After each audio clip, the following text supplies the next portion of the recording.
వీటిలో బ్రేకింగ్ చూస్తున్నాం. KTR MP CM Ramesh పరస్పర విమర్శలపై కేంద్ర హోంశాఖ మంత్రి సహాయక మంత్రి బండి సంజయ్ స్పందించారు. ఆదివారం బండి సంజయ్ మీడియాతో మాట్లాడుతూ సీఎం రమేష్ వ్యాఖ్యలతో రేవంత్ రెడ్డికి సంబంధం లేదని స్పష్టం చేశారు. ఇక సీఎం రమేష్ ను కరీంనగర్కు తీసుకొచ్చే బాధ్యత నాది, చర్చకు కేటీఆర్ సిద్ధమా అని సవాళ్లు చేశారు. దమ్ముంటే టైము డేట్ను కేటీఆర్ ఫిక్స్ చేయాలని అన్నారు. ఇక కేటీఆర్ కు సీఎం రమేష్ ఆర్థిక సాయం చేశారని కీలక వ్యాఖ్యలు చేశారు.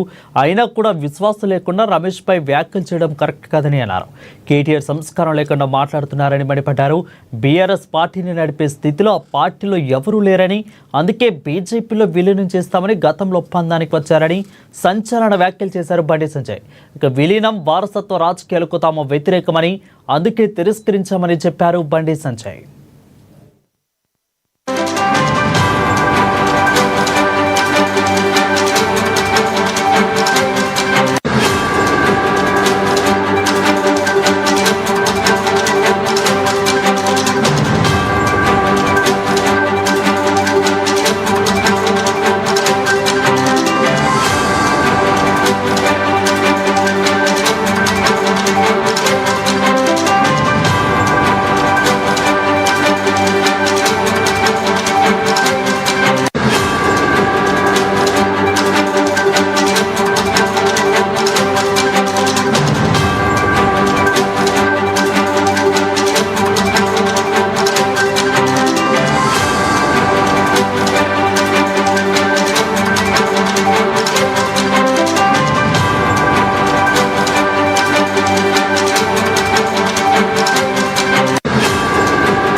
రైట్, ఇక మనకి బ్రేకింగ్ అందుతుంది. కేటీఆర్ ఎంపీ సీఎం రమేష్ పరస్పర విమర్శలపై కేంద్ర హోంశాఖ సహాయక మంత్రి బండి సంజయ్ స్పందించారు. ఆదివారం బండి సంజయ్ మీడియాతో మాట్లాడుతూ సీఎం రమేష్ వ్యాఖ్యలతో రేవంత్ రెడ్డికి సంబంధం లేదని తేల్చెప్పారు. ఇక సీఎం రమేష్ ను కరీంనగర్ తీసుకొచ్చే బాధ్యత నాది, చర్చకు కేటీఆర్ సిద్ధమా అని సవాల్ విసిరారు. దమ్ముంటే టైము డేటు కేటీఆర్ ఫిక్స్ చేయాలని అన్నారు. ఇక కేటీఆర్కు సీఎం రమేష్ ఆర్థిక సహాయం చేశారని కీలక వ్యాఖ్యలు చేశారు. అయినా కూడా విశ్వాసం లేకుండా రమేష్పై వ్యాఖ్యలు చేయడం కరెక్ట్ కాదని అన్నారు. కేటీఆర్ సంస్కారం లేకుండా మాట్లాడుతున్నారని మండిపడ్డారు బండి సంజయ్.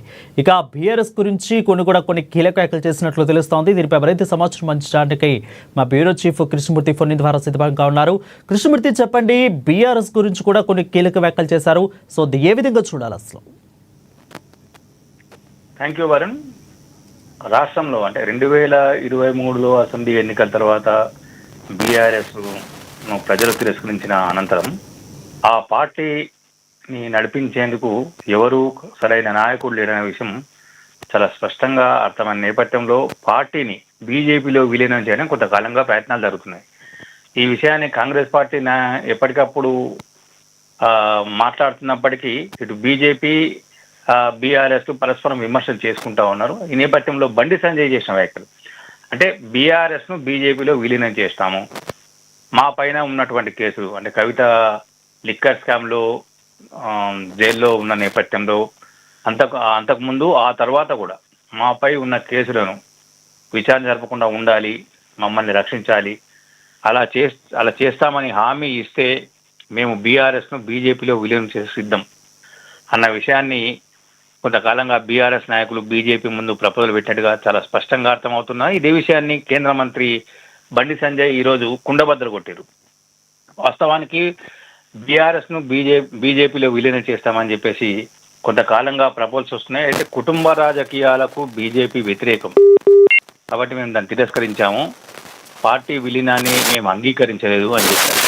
అంటే ఇప్పుడు ఇంతకాలం కాంగ్రెస్ పార్టీ చేస్తున్న వాదన ఇప్పుడు చాలా స్పష్టంగా ప్రజల ముందుకు వచ్చిందనే విషయం తేలిపోయింది. ఎందుకంటే బీఆర్ఎస్ బీజేపీ ఒకటే అని కాంగ్రెస్ పార్టీ చేస్తున్న వాదన, అదేవిధంగా బీజేపీ పైన బీఆర్ఎస్ అంటే బీఆర్ఎస్లో కేవలం ఒక కేటీఆర్ మాత్రమే బీజేపీని నరేంద్ర మోడీని విమర్శిస్తున్నారు తప్ప మిగతా వాళ్ళు ఎవరు కూడా అంత పెద్దగా అంటే కేంద్ర ప్రభుత్వం చేస్తున్నటువంటి పథకాలు కానీ, అమల్లో అవుతున్నటువంటి విధానం కానీ, కేంద్ర ప్రభుత్వ నిర్ణయాలు కానీ, మోడీ ప్రభుత్వ పాలన మీద కానీ ఎవరు అంతగా మాట్లాడలేదు. అప్పుడప్పుడు కేటీఆర్ పాసింగ్ రిమార్క్గా మాట్లాడిపోతున్నారు.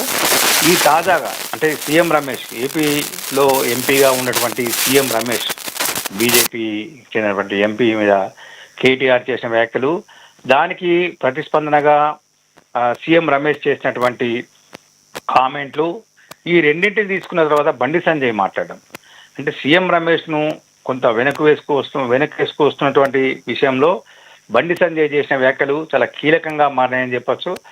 బీజేపీ బీఆర్ఎస్లు ఒకటే, ఇలాగకపోతే రేపైనా సరే ఖచ్చితంగా అంటే కాంగ్రెస్ పార్టీ చేస్తున్నటువంటి అంటే ఏదైతే గతంలో 10 ఏళ్ల బీఆర్ఎస్ పాలనలో జరిగినటువంటి అవినీతి అక్రమాలను తవ్వితవుతున్న నేపథ్యంలో వాటి నుంచి బయటపడాలి, వాటి విషయంలో ఎంక్వైరీ లేకుండా ఉండాలి, క్లీన్ చిట్ తీసుకోవాలి అన్న కృతనిశ్చయంతో ఉన్నటువంటి బీఆర్ఎస్ నాయకులు బీజేపీని ఆశ్రయిస్తున్నారు అన్న విషయం చాలా స్పష్టంగా అర్థమవుతుంది. ఇదే విషయంలో నిన్నటి వరకు బండి సంజయ్ బీఆర్ఎస్ మీద విమర్శలు చేసినప్పటికీ, కేటీఆర్ కూడా బీజేపీ మీద విమర్శలు చేసినప్పటికీ ఈ రెండు పార్టీల మీద మధ్యలో ఏదో కొంత ఒప్పందం జరిగింది, రహస్య ఒప్పందాలు జరుగుతూ ఉన్నాయి, రహస్య చర్చలు జరుగుతున్నాయి అన్న విషయం కొంత ప్రజల్లో చర్చనీయాంశంగా మారింది తాజాగా బండి సంజయ్ చేసిన వ్యాఖ్యల నేపథ్యంలో. అయితే ఇక్కడ కేటీఆర్ సీఎం రమేష్ చేసిన వ్యాఖ్యలపైన కూడా బండి సంజయ్ చాలా ఘాటుగా స్పందించారు. రాష్ట్ర ప్రభుత్వం ప్రతిష్టాత్మకంగా నిర్మిస్తున్నటువంటి 4th సిటీలో 640 కోట్ల రూపాయలకు సంబంధించిన ఒక ప్యాకేజీను నామినేటెడ్ పదవి మీద రేవంత్ రెడ్డి ఇచ్చారు సీఎం రమేష్కు. ఇది చాలా నిబంధనలకు విరుద్ధము అని చెప్పేసి కేటీఆర్ వ్యాఖ్యానించడము, అసలు ప్యాకేజీ ఎంతో తెలియదు, నాకు రానేలేదు, నా కంపెనీకే రాలేదు, నాకు సంబంధం లేదని రమేష్ చెప్పడము, దీని విషయంలో బహిరంగ చర్చకు సిద్ధమని చెప్పేసి అటు సీఎం రమేష్ కానీ ఇటు కేటీఆర్ కానీ ఇద్దరు సవాళ్ళు విసురుకోవడం.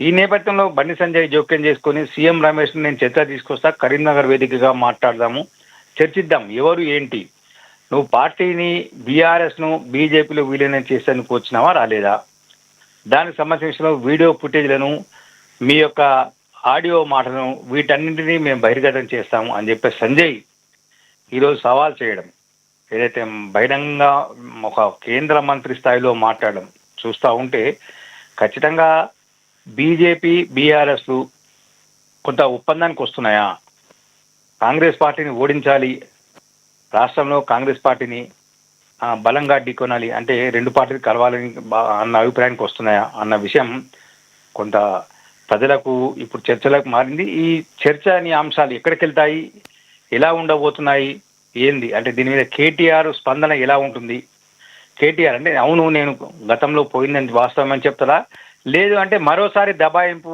రాజకీయాలకు ఆయన కూడా దబాయింపు మాటలతోటి, అదరగొట్టే మాటలు, బెదిరించే మాటలతోటి ఆయన మళ్ళీ దీని పక్కదారి పట్టించే ప్రయత్నాలు చేస్తారా అన్న విషయాన్ని కొంత మనమైతే కొంత చూడాల్సిన అవసరం ఉంది. Varun Krishnamurthy for the clear updates.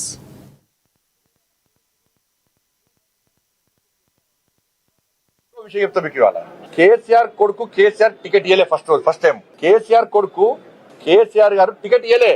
అక్కడ సుధాకర్ గారు పోటీ చేస్తే ఇదే కేసీఆర్ కొడుకు పోయి సీఎం రమేష్ గారు కలిసి నాకు మొన్న పార్లమెంట్ కలిసినప్పుడు ఇప్పుడు సీఎం రమేష్ గారు సీఎం రమేష్ గారు చెప్తే సీఎం రమేష్ గారు వచ్చి కేసీఆర్ కలిసారు. అరే కేటీఆర్ పోటీ చేస్తారంటే వద్దే వద్దు, అక్కడ గెలవడు చెప్పన్నారు. అక్కడ కేకే మహేందర్ గారు గెలుస్తారు, ఈయన గెలవడు అన్నారు. గెలవడు అన్నాక ఏం చేశారు, సీఎం రమేష్ గారు ఎట్లా ఒప్పించారు, కేసీఆర్ గారు ఒప్పించి సుధాకర్ గారు డ్రాప్ చేయించారు. ఇప్పుడు పరిస్థితి ఏంది, కేసీఆర్ పరిస్థితి, కేసీఆర్ కొడుకు పరిస్థితి ముడతల షర్టు, రబ్బర్ చెప్పులు, ఆ ఫోటో చూసినమైతే అది. అప్పుడు సీఎం రమేష్ గారే ఆర్థిక సాయం చేసిండు. సీఎం రమేష్ గారే ఈ కేసీఆర్ కొడుకు ఆర్థిక సాయం చేసిండు. సీఎం రమేష్ గారు చేసే ఆర్థిక సాయంతోనే నువ్వు ఎమ్మెల్యే అయినా ఇవ్వాల. ఇది ఫ్యాక్ట్. ఇది ఇంకో విషయం చెప్తా మీకు ఇవాళ. కేసీఆర్ కొడుకు కేసీఆర్ టికెట్ ఇవ్వలే ఫస్ట్ టైం. కేసీఆర్ కొడుకు కేసీఆర్ గారు టికెట్ ఇవ్వలే. అక్కడ సుధాకర్ గారు పోటీ చేస్తే ఇదే కేసీఆర్ కొడుకు పోయి సీఎం రమేష్ గారు కలిసి, నాకు మొన్న పార్లమెంట్ కలిసినప్పుడు ఇప్పుడు సీఎం రమేష్ గారు చెప్తే సీఎం రమేష్ గారు వచ్చి కేసీఆర్ కలిసారు. అరే కేటీఆర్ పోటీ చేస్తారంటే వద్దే వద్దు, అక్కడ గెలవడు చెప్పన్నారు. అక్కడ కేకే మహేందర్ గారు గెలుస్తారు, ఈయన గెలవడు అన్నారు. గెలవడు అన్నాక ఏం చేశారు, సీఎం రమేష్ గారు ఎట్లా ఒప్పించారు, కేసీఆర్ గారు ఒప్పించి సుధాకర్ గారు డ్రాప్ చేయించారు. ఇప్పుడు పరిస్థితి ఏంది, కేసీఆర్ పరిస్థితి, కేసీఆర్ కొడుకు పరిస్థితి ముడతల షర్టు, రబ్బర్ చెప్పులు, ఆ ఫోటో చూసినమైతే అది. అప్పుడు సీఎం రమేష్ గారే ఆర్థిక సాయం చేసిండు. సీఎం రమేష్ గారే ఈ కేసీఆర్ కొడుకు ఆర్థిక సాయం చేసిండు. సీఎం రమేష్ గారు చేసే ఆర్థిక సాయంతోనే నువ్వు ఎమ్మెల్యే అయినా ఇవ్వాల. ఇది ఫ్యాక్ట్. ఇది ఇంకో విషయం చెప్తా మీకు ఇవాళ. కేసీఆర్ కొడుకు కేసీఆర్ టికెట్ ఇవ్వలే ఫస్ట్ టైం. కేసీఆర్ కొడుకు